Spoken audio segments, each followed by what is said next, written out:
welcome to my storage unit. What was that? Oh, you would like me to tell you a story? Oh, I would love to tell you a story. In fact, the storage unit, my storage unit, is a great place to tell stories. I have so many wonderful things in here that remind me of wonderful times in my life and hard times. I have a lot of great stories. So you want to hear a story? Okay.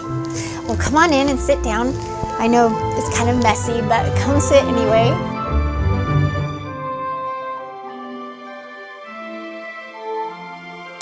So I like to start all my stories with once upon a time, a very long time ago. Once upon a time, a very long time ago. Okay, well, this wasn't so long ago, but this story was when Maggie was about 10 years old, so 9 years ago. And I have something here that reminds me of this story. And aren't these fun? See, I love storage units, and I love getting into my stuff because then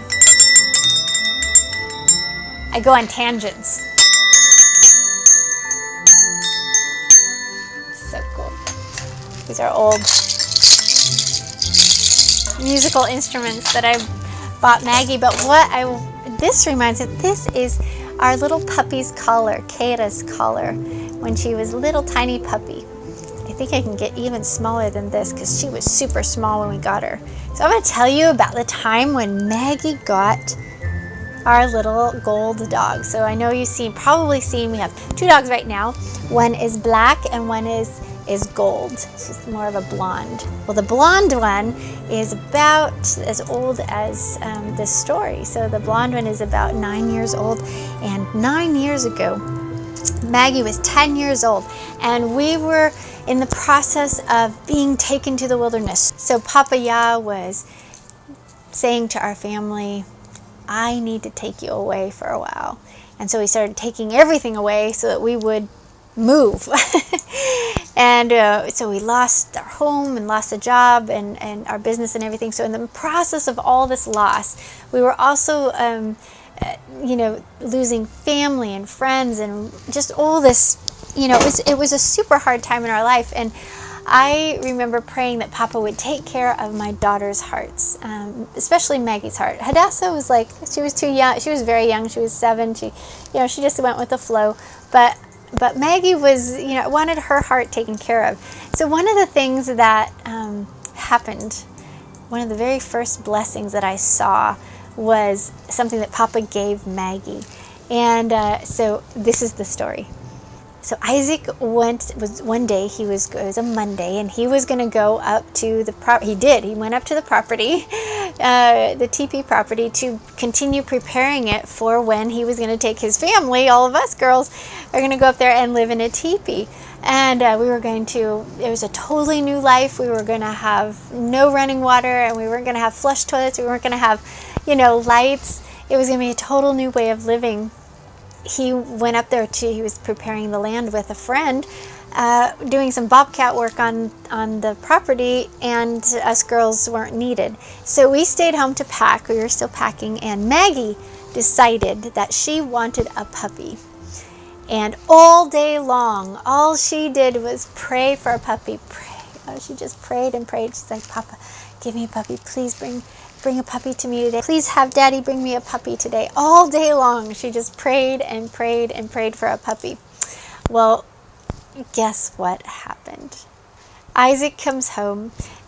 She opens the door, and she's looking at him with big wide eyes, and he has something behind his back he's holding, and he says, Maggie, put out your hands and close your eyes. So she closes her eyes, and she puts out her hands, and into her hands, Daddy puts this little tiny fur ball, little tiny puppy, only weeks old.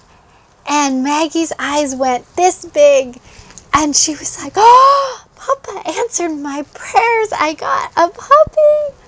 And then we named her Kaycha, and K-A-Y-R-A-H. It means provision.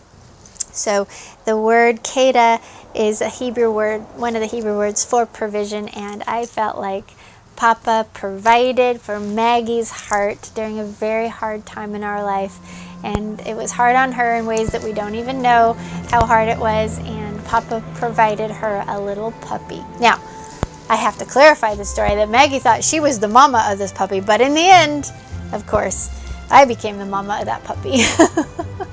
So, let's just clarify. So that ends my story. And I like to end all my stories with, and she lived happily ever after. Well, Kata grew up to be a little grouchy. But in the end, yes, the story will end wonderful. It will end up in the happily ever after. And so I just want you to remember, the point of my story is for you to remember that Papa cares about your heart. And especially when he takes you to the wilderness, he does care about your heart. He's not trying to traumatize you. He's not trying to make things extra hard for any other reason besides he's got to cut you free from everything so that he can speak to you, so he can free you, so that he can have you get the happily ever after. He wants to give you the happily ever after. He wants to make your Cinderella story end like the Cinderella story. So just remember that in the meantime, while he's got all this work he's doing on your heart and in your life, he loves you and he does care about you. And he does care about your heart. He wants to bring your heart along. And I believe that this little dog brought Maggie's heart along for the ride into the wilderness. So that's my story. So thank you so much for coming by. And as you can see, I have lots more stories to tell. So definitely come back, okay? All right, bye-bye. Ooh.